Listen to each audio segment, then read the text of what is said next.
Oke, selamat datang lagi di perbincangan bersama kami kelompok SMTP kelompok Paulus, yang saat ini kami sedang melaksanakan sebuah kegiatan sharing kepada kami para pengasuh maupun anak asuh kami dengan menyongsongnya HUT kami di tahun ini.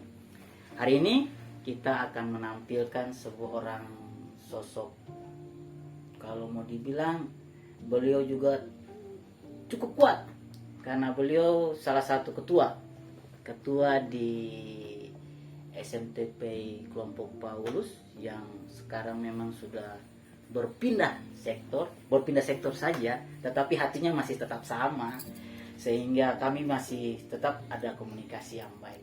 Kita berikan sambutan yang baik kepada Usioan. Oke, sekarang Usioan kita ingin, mungkin Usioan punya aktivitas saat ini sekaligus dengan mungkin perkenalkan Usioan punya nama, sehingga anak-anak asuh yang lain semua orang bisa mengetahui tentang profil Usioan saat ini. Terima kasih. Silakan. Oke, baik, terima kasih Bu Ongen. Hai semuanya, para pengasuh kelompok Paulus yang hebat. Wah, luar biasa. Anak-anak asuh semua yang Tuhan Yesus kasihi, mama papa yang ada di rumah, Shalom. Perkenalkan, beta pun nama Usioan Aponotupan ya. Jadi beta pernah menjabat sebagai ketua pengasuh di SMTPI kelompok Paulus. Waktu itu masih jemaat Rehoboth ya, belum menjadi jemaat Eden sendiri. Dan beta saat ini adalah guru pendidikan agama Kristen Sekolah Dasar SD Negeri 4 Ambon di jemaat Rehoboth. Beta tepatnya tinggal di jemaat Rehoboth. Beta ada di sini juga masih tetap sebagai pengasuh ya. Basicnya pengasuh dan akan tetap menjadi pengasuh. Tetapi beta di jemaat Rehoboth juga beta menjadi pembimbing pengasuh sebagai kateket. Kemudian di sektor beta menjadi wakil ketua unit, wakil ketua wadah pelayanan perempuan. Di tingkat jemaat beta juga sebagai salah satu anggota komisi kemitraan. Dan di tingkat klasis juga beta adalah salah satu anggota komisi kemitraan. Dan proses mengajar tetap berlangsung ya untuk sekolah minggu sampai saat ini. Walaupun dalam kondisi pandemi kita masih jeda sebentar, ya bersyukur kiranya kedepannya bisa berjalan dengan baik. Jadi itu demikian perkenalan beta. Oh, satu hal yang terlupakan, beta punya suami satu saja, juga adalah seorang pendeta dan punya 2 putra. Mereka sudah besar, dulu waktu masih di Paulus masih kecil, sekarang mereka sudah besar. Oke, jadi demikian bisa, ya. Bisa ya. sebutkan namanya. Oh gitu. iya. Anak-anaknya Ya, asik. si sulung nama Bersal, sekarang sudah semester 7 di Fakultas Teknik Geologi Unpati, dan yang kedua Ken baru kelas 8, kelas 2 SMP. Oke, begitu ya, Bongen. Makasih. Siap. Kalau kenapa sampai Usioan memilih untuk jadi pengasuh? Oke, baik. Terima kasih Awal mula dari awal deh. Yang pertama, latar belakang pendidikan beta adalah guru agama ya, karena memang kuliah di Fakultas Teologi UKIM ya, Bongen. Kuliah di Fakultas Teologi UKIM jurusan PAK. Jadi otomatis mau tidak mau, kalaupun memang nanti terjun jadi guru agama ya akan memulai belajarnya dari situ. Begitu. Awal jadi pengasuh tahun berapa nih? Oh iya. Jadi kuliah tuh tahun 94, dan waktu itu beta, seingat beta tahun 1995 itu beta sudah mulai terjun di sekolah minggu ya. Tetapi mulainya itu di sekolah minggu latihan yang motori oleh Fakultas Teologi UKIM waktu itu, Bongen. Itu program, itu kayak program. Iya, jadi memang itu salah satu kegiatan Fakultas Teologi UKIM. Iya, gitu. Kalau dari situ apakah langsung ada lagi turun di jemaat atau di kelompok mana begitu? Iya, jadi waktu setahun ya, jadi namanya juga sekolah minggu latihan. Siap. Kita melatih di situ, jadi mahasiswa dilatih di situ lalu kemudian turun ke jemaat-jemaat. Nah 1 tahun ya kalau tidak salah sampai 96 itu, lalu beta kembali ke sektor Galilea. Itu di Talake karena memang beta tinggal di situ semasa kuliah, dan sampai kerusuhan waktu itu. Ya, tetapi waktu itu belum sempat dilantik Bongen. Oh. Ya, waktu itu belum sempat dilantik. Ya, jadi waktu pas 99 kerusuhan dan beta juga sudah wisuda waktu itu. 99 beta sudah keluar dari Talake ya. Sampai 2001 baru beta kembali ke udah mati begitu setelah menikah. Gitu. Bagaimana prosesnya Ya. ketika menjadi pengasuh di kelompok Paulus, atau waktu itu ada nama kelompoknya mungkin belum Paulus kah atau gimana?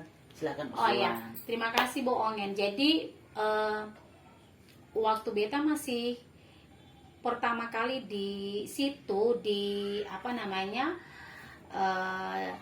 sektor, kita waktu itu masih sektor Peniel ya.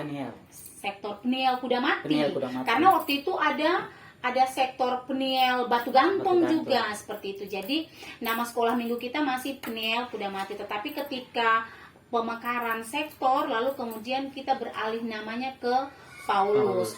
Nah, beta masih ingat Bongen waktu itu yang datang minta kesediaan untuk menjadi pengasuh itu Bapak Luklato dan Bapak Mesa Pasuru kalau tidak salah waktu itu. Dan ya, jadi majelis dan beberapa koordinator unit waktu itu yang datang minta kesediaan beta untuk mengasuh di situ. Padahal beta memang basicnya sudah jadi pengasuh tuh ya. Jadi bukan baru tinggal di situ karena menikah lalu baru jadi pengasuh, tapi memang dari kuliah sudah jadi pengasuh. Gitu. Siap.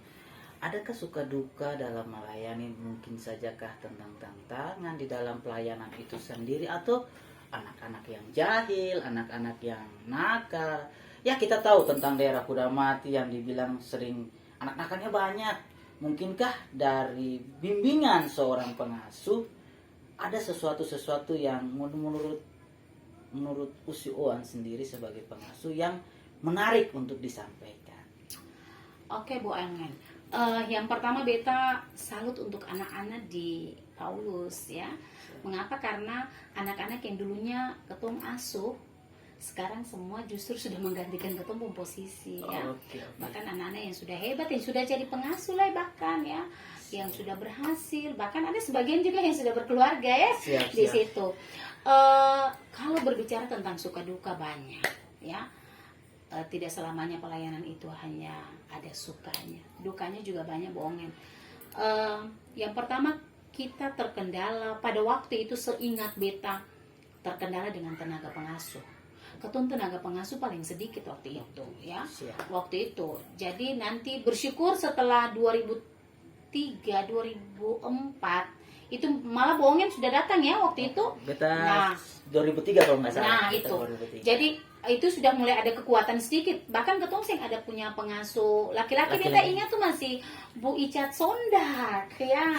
Tapi Bu Icat Sondak juga sing aktif waktu itu ya. Ya, sing terlalu aktif. Lalu jadi dengan minimnya tenaga pengasuh itu ketum sedikit kewalahan. Akhirnya ada 2 subjenjang yang digabungkan jadi 1.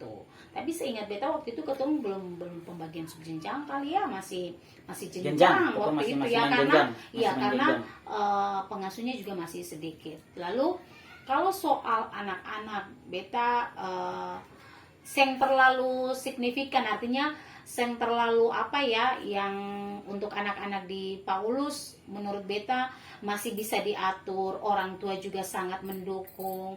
Yang terlalu kelihatan anak-anak itu anak-anak yang nakal, padahal orang tahu itu lorong coker ya. Lorong coker pasti anak-anaknya nakal, tapi anak-anak asuh ketong seperti itu. Jadi dan bersyukur bahwa atas pertolongan Tuhan ketumpu anak-anak yang diasuh itu dong semua menjadi anak-anak yang hebat sekarang. Mungkin ada momen-momen yang menggelitik, yang mungkin Usuan masih ingat momen-momen yang menyerukan, apa seru di situ di dalamnya, yang mungkin ada sesuatu cerita yang sampai sekarang masih teringat Usuan.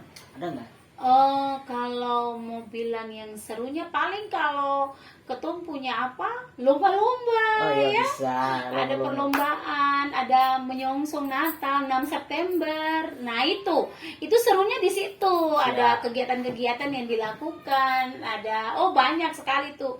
Beta masih ingat waktu itu. Jadi tetapi ketum tetap kompak luar biasa. Dan sehatinya tuh beta masih ingat almarhum dua-dua ya. Almarhum Mama dua-dua. Ihna, Mama Nur itu sangat terpatri di hati mereka. Siap. Itu luar biasa.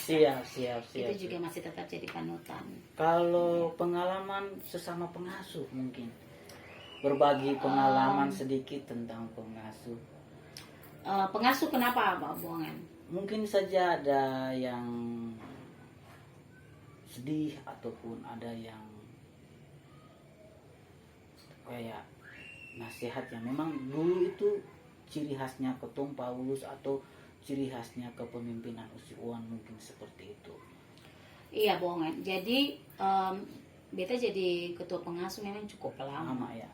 Cukup lama di Paulus itu dari 2002 ya kalau tidak salah, dan waktu itu ketum sama-sama dilantik.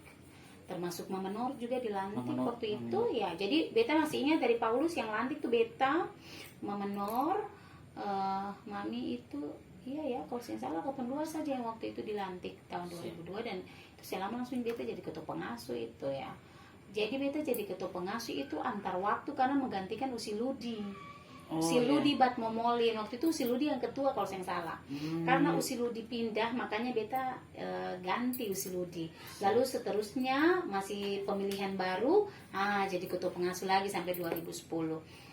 Terkait dengan teman-teman pengasuh, waktu itu beta rasa yang sangat ini makanya bohongin kau ya. Jangan gitu, masa kembali ke beta. Sedangkan kita sudah membicarakan Usuan.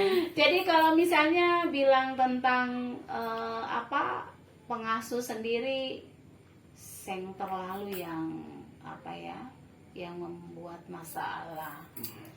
Sebab memang ketum kuat dan ada orang tua tuh Mami Nur dan Mama Ina, jadi ketum punya waktu untuk pergumulan ya, selalu ada pergumulan. Lalu kemudian kalau ada masalah itu cepat diselesaikan.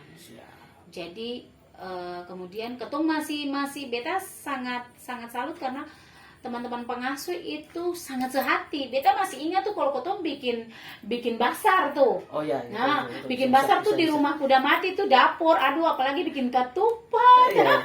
Rame gitu. Semua Kalau Mami siap. Nur itu sampai bikin tart kelapa muda. Oh ya, tart kelapa muda iya. itu. Puding crispy. Puding crispy. Kita masih ingat. Seru kita di situ tuh. Siap. Bikin ketupat itu modus-modus cari dana, dan sing ada sih teman-teman pengasuh tetap solid, dan beta yakin pada waktu itu belasan tahun yang lalu pasti akan sama seperti ini ya. Kepemimpinan sekarang juga pasti demikian. Yang terakhir ya. Sebagai mantan ketua, kami sangat mengharapkan sebuah nasihat, harapan di mana kita akan berulang tahun sehingga kita bisa lebih baik lagi. Pokoknya ini ulang tahun yang keberapa ya? Ini nih kemarin ini enak. Ini dari 75 ya, berdirinya 75. Kemarin kita sempat bicara. Kru bisa? Lanjut. Bisa? Oh iya. Maksudnya minta maaf kru? Siap.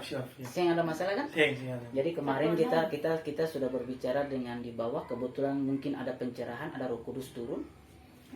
Lalu mereka bilang itu dimulai dari tahun 72. Mungkin dari 72. Jadi dari tempat ini, dari program ini mungkin sekaligus minta izin. Karena memang yang beta tahu sendiri Usuan yang tentukan angka waktu itu, Usuan yang punya gagasan untuk membuat ulang tahun kelompok ya. Kalau nggak salah sampai cari sejarah bla bla bla bla bla bla bla bla, pergi sana pergi kemari ya, itu Usuan cari dan mungkin kemarin jadi mungkin tidak mengurangi rasa hormat. Tetap ini penggagas ulang tahun di ketua kelompok. Beliau di bawah Oma Ellen, Oma Ea, Papa di rumah. Mungkin Roh Kudus bingung juga waktu yang beta bingungnya waktu usuan cari semuanya lupa jawabannya. Tapi kemarin koyanya kompak 72 gitu. 72 start. Jadi mungkin izin dari tempat ini mungkin ada perubahan angka dari kepada usuan. Jadi seng 75 Bukan tetapi 72 tetapi tanggalnya tetap 15 September. Tanggal nggak dirubah. Tanggal tetap ya, Ya. sebab tanggal itu juga kan ketemu pergumulannya. Ya, betul. Kalau tanggal nggak dirubah, hanya Ya. ini faktor dari 75 ke 72. Karena mereka bilang ada sempat cerita-cerita ada kegiatan 6 September. Memang kalau untuk tanggal orang bilang baku dekat 15, tapi yang ada masalah. Tapi yang 72 itu karena memang ini Papa bilang Papa masih sekolah, 73 Papa ke ujung pandang. Kalau yang di Tante Ellen ada sempat cerita, nanti mungkin ada di dalam perbincangan itu awal mula ada kegiatan keluarga, start bangunnya di situ. Oh iya benar, Gitu. sebab waktu itu saya ingat beta memberikan ide itu dari Bapak Mesa Kasuru tuh. Ya, ya, ya. Masih dikaitkan dengan Bu Yelvi yang baru lahir kalau saya nggak salah tahun 75. Jadi makanya ketua waktu itu masih pakai tahun itu, tapi bersyukur sebab roh menuntun ya. Ya, jadi Tetua sekolah minggu. Dan ini memang dong bisa Potong memberikan cari akhirnya memang kemarin Luar pas biasa. bicara Potong sempat sudah nanti ada pasti teman-teman sudah nonton itu. Nanti kita nonton karena oke. Kita nanti akan lanjutkan. Yang pastinya kita berharap Usiwan memberikan sebuah nasihat buat kita di ulang tahun kita yang kalau saya salah 49. Karena kalau yang Usiwan punya 46, kalau kita sudah jalan saat ini kita tambah 3 tahun 49. Ya. Minta maaf. Oke, baik. Ya, untuk semua yang beta kasihi, para pengasuh, anak-anak asuh di kelompok Paulus Jemaat GPM Eden, tentu berkembangnya sebuah pelayanan tidak akan pernah lepas dari suka dukanya ya. Namun Roh Kudus tetap menuntun sehingga sekolah minggu itu dia hidup, dan dia hidup karena semua baik para pengasuhnya, orang tuanya, anak-anaknya, para pelayannya, perangkat pelayan maupun pelayan khusus, semuanya sehati. Harapan beta untuk sekolah minggu ini, sekolah minggu Paulus di usia yang ke-49 tahun. Wah, usia yang memang sudah sangat matang dan kuat. Jadilah sekolah minggu yang menciptakan karakter-karakter yang terus memuliakan Tuhan. Jadilah para pengasuh yang tetap solid, rendah hati, dan berpolakan Tuhan Yesus. Cuman itu. Untuk pengasuh, jadilah hamba, jadilah imam, jadilah nabi, jadilah pengajar ya, yang benar-benar takut Tuhan. Sebab hanya karena takut Tuhan itu, firman Tuhan yang disampaikan kepada anak-anak itu tidak akan pernah mubazir dan sia-sia. Tetap solid ya, sedia hati untuk bisa menerima dan berbagi dalam segala kelebihan dan kekurangan, dan tulus untuk melakukan pelayanan ini. Walaupun sesungguhnya ada banyak orang yang bilang mungkin terlalu kecil dan hina ya, seperti itu. Lalu yang berikut untuk anak-anak. Nah, anak-anak sekalian, hai semuanya, dari jenjang Indria, Batita sampai remaja 3. Nah, yang Usiwan mau bilang untuk semua anak-anak bahwa kita hidup di dalam dunia digital ya. Dunia digital yang bisa saja membuat iman anak-anak itu menjadi rapuh, bahkan jatuh sama sekali. Ingat butiran-butiran firman Tuhan yang disajikan setiap waktu, yang ditaburkan setiap saat oleh para pengasuh, kiranya itu tidak masuk ibarat masuk telinga kanan keluar telinga kiri, tetapi atas tuntunan Roh Kudus itu masuk tersimpan di hati ya, dan kemudian dinyatakan di dalam seluruh kehidupan. Satu hal yang cuman beta mau bilang untuk anak-anak, minta Tuhan Yesus pimpin ya, minta hikmat Tuhan selalu menuntun lewat kuasanya itu, supaya adik-adik juga akan menjadi anak-anak yang berkualitas, anak-anak yang berkarakter. Ya, itu yang sangat penting. Ingat bahwa dunia ini tidak diperlukan hanya kepandaian secara pengetahuan, tetapi karakter ya, kejujuran, sopan santun, mengasihi, penyayang ya, dan banyak hal lainnya. Jujur itu yang paling penting. Dan karena itu tetap andalkan Tuhan Yesus, lalu jangan terlalu main game online apalagi yang menyita waktu. Nanti lupa belajar bahwa masa depan bukan di tangan mama, papa atau para pengasuh, tapi di tangan kalian. Oke, itu ya harapannya. Oke, terima kasih banyak Pusi Oan. Adik-adik, teman-teman pengasuh, begitu banyak pembicaraan yang boleh terjadi saat ini, terkhususnya lagi dunia SMTPI, dunia game. Jikalau game online lebih kuat daripada dunia SMTPI, terlebih khusus SMTPI kelompok Paulus, bisa juga kita kalah dalam pelayanan. Tapi janganlah kita menjadi anak-anak yang kalah. Kita adalah anak-anak pemenang, karena Tuhan Yesus Kristus adalah sosok pemenang bagi kita. Saksikan kita di lain kesempatan. Dadah.